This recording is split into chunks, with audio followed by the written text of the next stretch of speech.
Okay.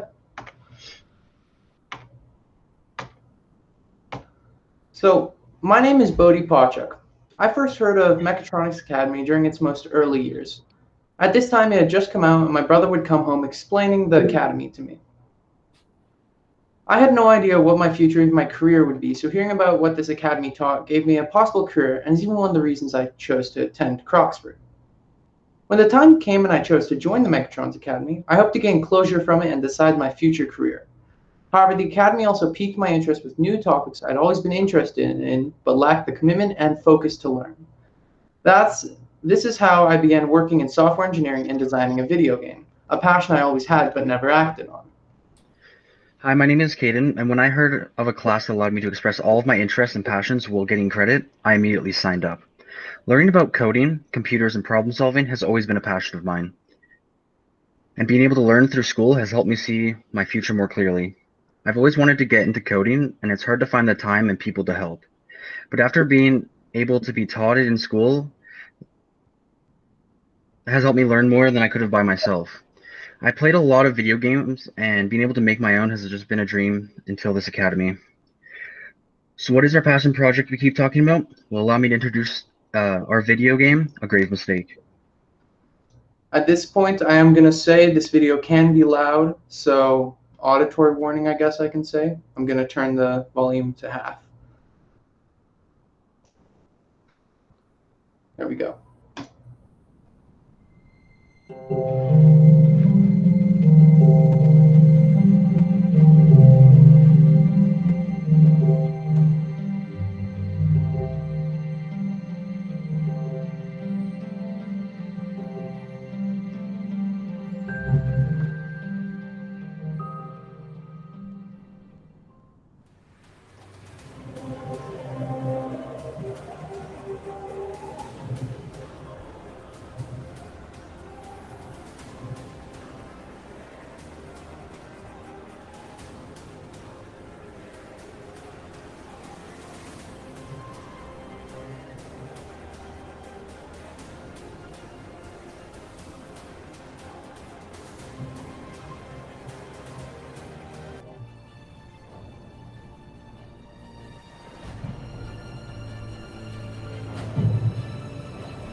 So, what is a grave mistake about, and how does it benefit tomorrow's society?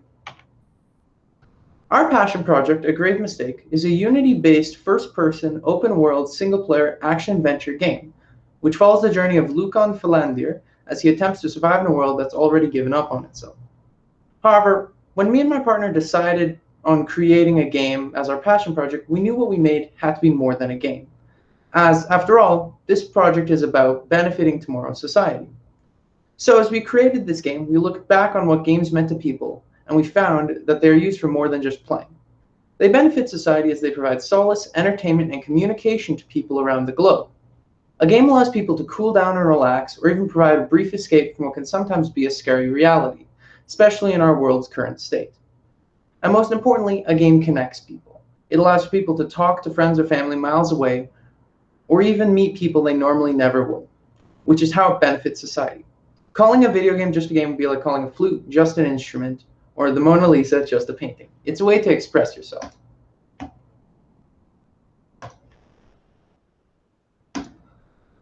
So why are we passionate about this? And how does our passion project relate to mechatronics? My partner and I decided to create A Grave Mistake as software engineering has always been a topic of great interest to both of us. In fact, both me and my partner have always been interested in video games, routinely wondering and discussing how they are made, as well as what we would do if we made one. This is because of the intriguing premise and development of this industry, as well as the many people around us who work in the software industry and who have benefited others and themselves through it. This passion for software engineering is also one of the core reasons we joined the Mechatronics program, as its core focus on career and technology, including design studies, electrotechnologies, and computer sciences, relates greatly to our possible futures as well as our passion project. The what of our passion project. Our project started as an idea and developed its way into a real thing. From basic coding to advanced scripting, we have gone through a lot to get our project to where it is right now. With a lot of the videos and text being outdated, it took a long time to find the videos that we used. There have been many steps from start to completion, and we have spent many hours getting it to be playable. As seen in the video, we have a fully made character with animations, a map with lots of design, including many towns, villages, castles, and ruins to explore. With an engaging plot, our game has everything needed to succeed. What we learned. Through our time developing and producing our game, we have learned a lot about software engineering and the Unity application. One of the major things we needed to learn is the C# code. This code is needed to program everything from basic movement to swinging swords. We also need to learn how to work Unity, as it's quite confusing. One of the challenges that we needed to overcome was sharing the project. Learning about sharing the project was really hard because all the text online was from 2013 and did not apply to the new Unity. Another thing we learned is game production cannot be rushed. Rushing leads to work being unplayable and full of errors. Before we started, we knew next to nothing about coding or video game design, and now we know a lot about Unity software and the steps to creating a game. So, what are our takeaways from this project, and what would we do differently if we could? Well, over the course of creating A Grave Mistake, me and my partner learned a great deal about software engineering and the processes involved in creating software. However, there were a few takeaways that stuck out and a few things we would have done differently if we could. When working, we rather quickly learned the importance of taking risks and learning new things, as this was the basis of our project.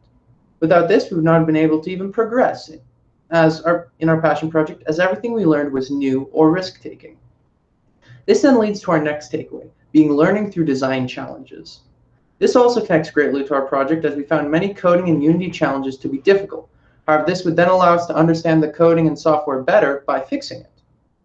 Our final takeaway from this project is the importance of collaboration and learning together.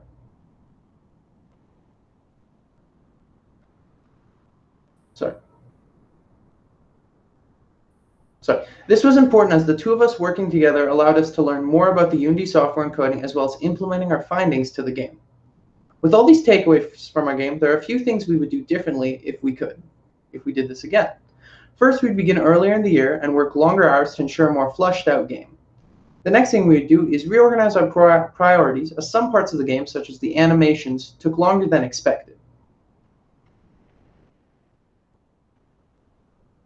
As a side note, I'd like to thank all the people who helped us in this project, such as my mother and father, who are here at the moment, and our two software engineers who sponsored us and helped us understand the Unity code. Thank you all for your time. Are there any questions? What implements do you plan on adding in the future to your game, and when do you plan on publishing it? Well, we plan on adding a fully fleshed out combat system, as well as multiple test runs of the game, and health bars and such as you'd find in a regular game, as well as a more complete quest system. We plan on having this published by at least the end of summer, which is our best case scenario. However, it could go later if it takes more time. Nicely done, gentlemen. I'd like to ask, the models, did you make the models and all that for the game? I'll take this one. No, we got it off the Unity store because it would have taken most of our time to make them, because we are at least I'm really bad at art. I definitely wouldn't be able to create them. When it came to animating them, when you're going to be animating things like the enemies, do you plan on having things like them entering cover and all that? Do you want to take this one, Kayden? Sure.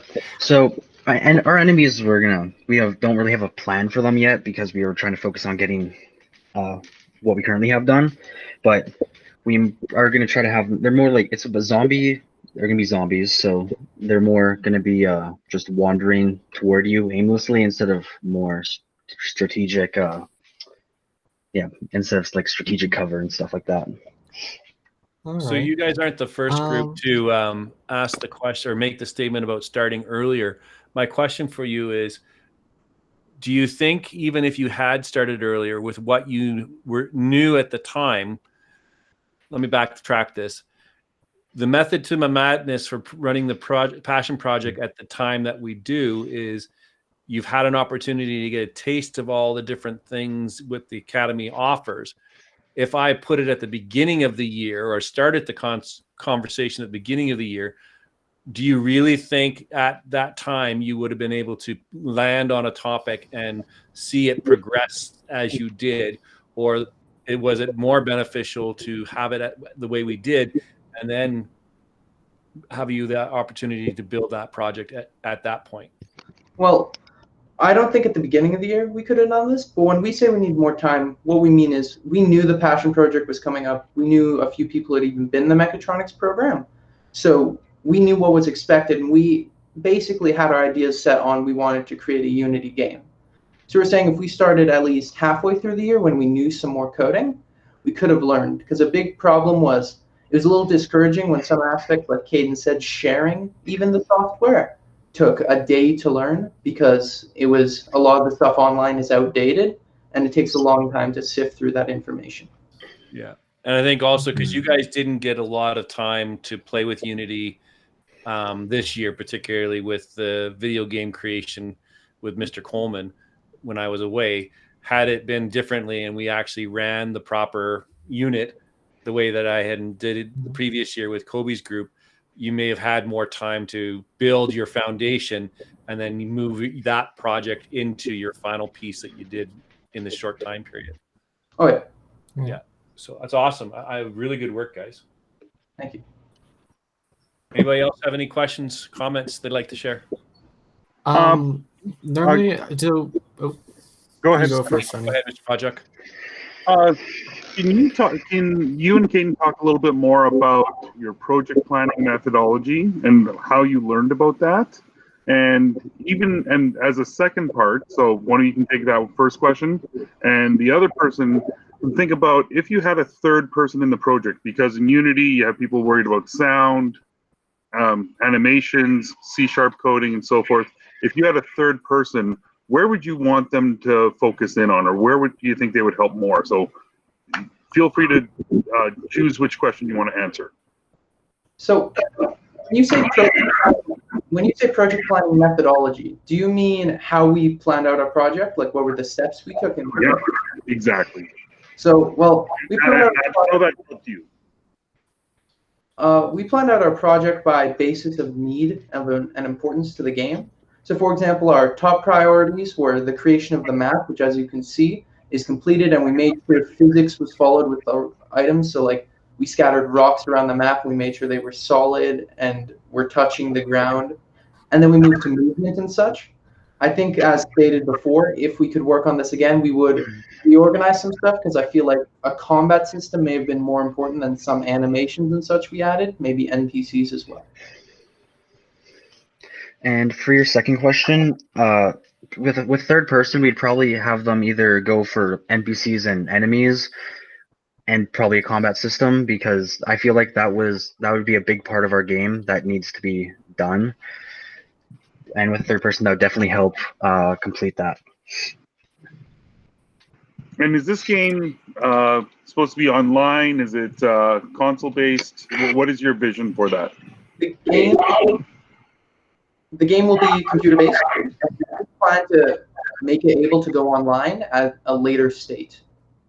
As we evolve the game, once we get the basics done and maybe a larger map and such, we will release it to online. Awesome. Thank you. So sorry. I'm curious. Oh. Go ahead. I'm curious about when it comes to genre and whatnot. Are you trying to go for like an MMORPG kind of game?